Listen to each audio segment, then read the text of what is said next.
undergraduates.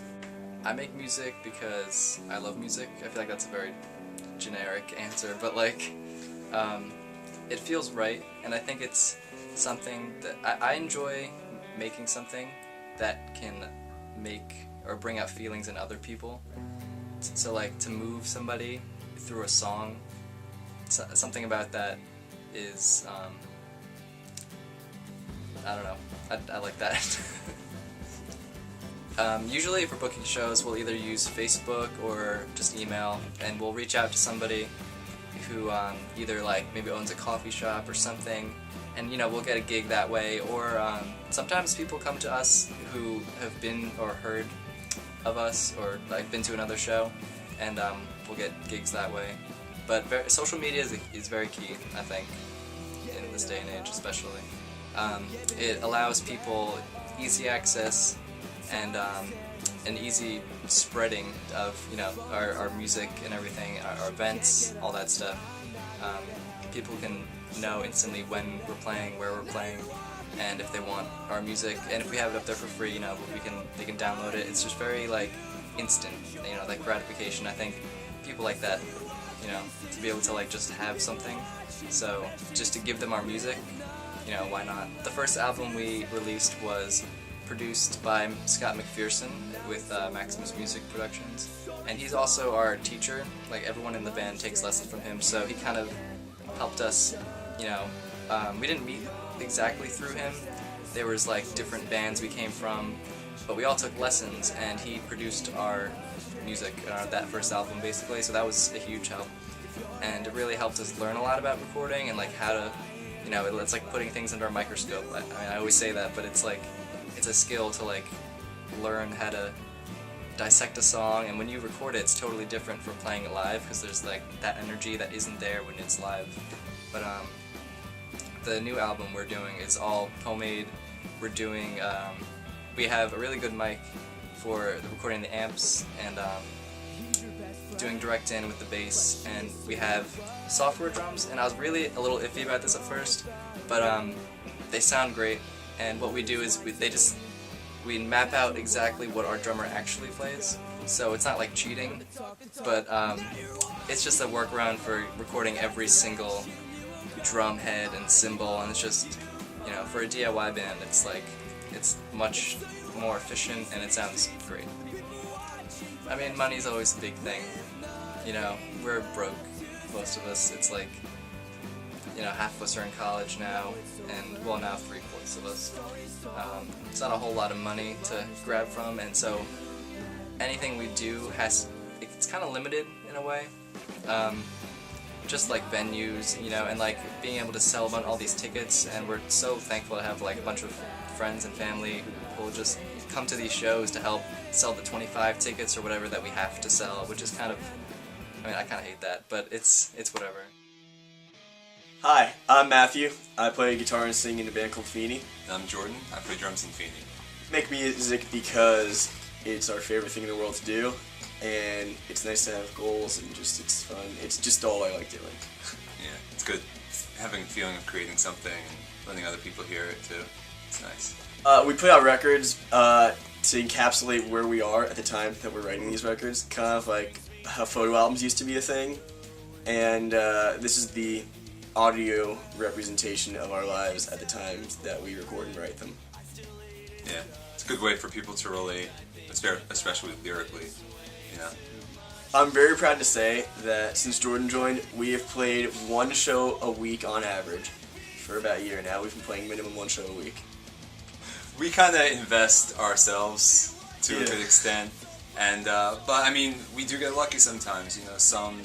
Sometimes we play shows and we get paid, which is really nice, but honestly, I think for all of us, the money is kind of secondary. Like, regardless of whether or not we're getting paid, we'll go out and play shows. It's nice to get money for gas or merch sales. A sandwich. For us, of course. Yeah, just, free beer is nice. That's We've really gotten common. paid in free beer, and that's awesome. Yeah. But yeah, money is totally secondary at this point, just like going out and playing. With releasing material, we do it kind of DIY. I have a studio here. Everything has been recorded in this basement. Yeah. so we're able to produce our own stuff here. And as far as money going to shows, we'll just put our own money in for gas and our gear and everything. So if we're playing a really far away show, we'll typically ask for I mean, people usually are nice and they'll come together and they'll support us. It's a very DIY community. yeah. We have 100%. We have collectively we each have 33.3 repeating percent control of our artistic endeavors. I'll admit that the DIY does become a headache a lot of the time, but I think it's a nice headache because at the end of the day, we did it my way, we did it our way, and it's worth having the stress of, oh, okay, we're the Brooklyn show. We showed up at this one really weird, awesome venue in Brooklyn, an hour before the gig. No one was there. There was a locked door. We had to kind of break in, and then there was just a guy with a sound system and a stacked bar in this apartment just waiting. Yeah, we weren't sure if we were trespassing or not. Well, we were trespassing. It was, yeah, that was really weird. Yeah, but we were supposed to apparently, so it worked out for the better. Those are just I don't know, the kinds of things that you run into with DIY shows. There's always a story at the end of the day, so it might be a stressful day, but you can laugh at the end. And it's good to rely on yourself, and it pushes you to make sure you get the work done, and you're not relying on anyone else who could possibly bail or whatever. So it's good to definitely do things yourself and learn how to do things better by yourself. A lot of our friends' bands and just other bands, our peer bands, I guess if you want to say, sometimes we'll get bamboozled by people. Sometimes just want to walk in and say, hey, I'll book you all these shows and put all this money behind you guys, and then they'll just disappear when they get bored or a different job or something, and we can successfully avoid that by doing everything ourselves. At 7 I started taking piano, and by 9 I was making things up, and I had a piano teacher who was very much by the book, and if you made things up, you weren't following the book, so I would get, told not to do that. I would get whacked by a little flexible thing, yes. But I kept making things up, and then I started putting little bands together with 10 or 11, and they were horrible, but the bug was deep. We released cassette tapes back in the 80s in college, so we would sell them at gigs. You could get duplication cassette decks, so you would have your master tape deck, and then it would run off and probably make 6 copies at a time. It was slow, and it ran in pretty much real time. So if you had we would probably do. It was a 30-minute cassette, so it was 15 minutes aside.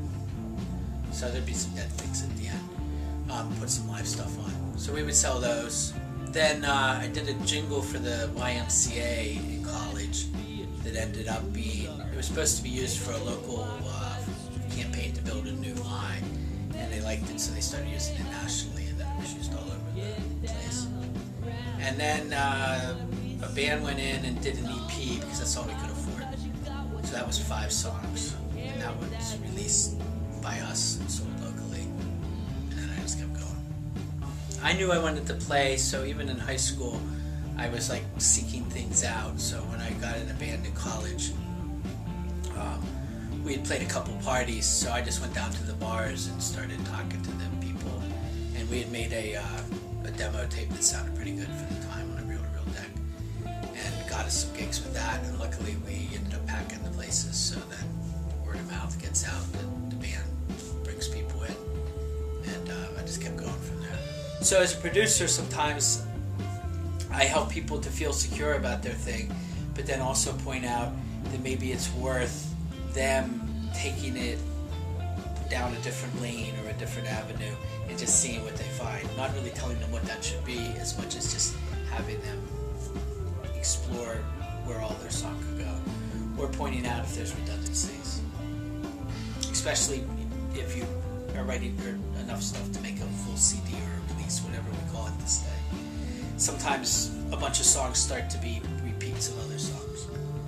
So I think that's a big thing as a producer, is getting the artist to really look at their catalog.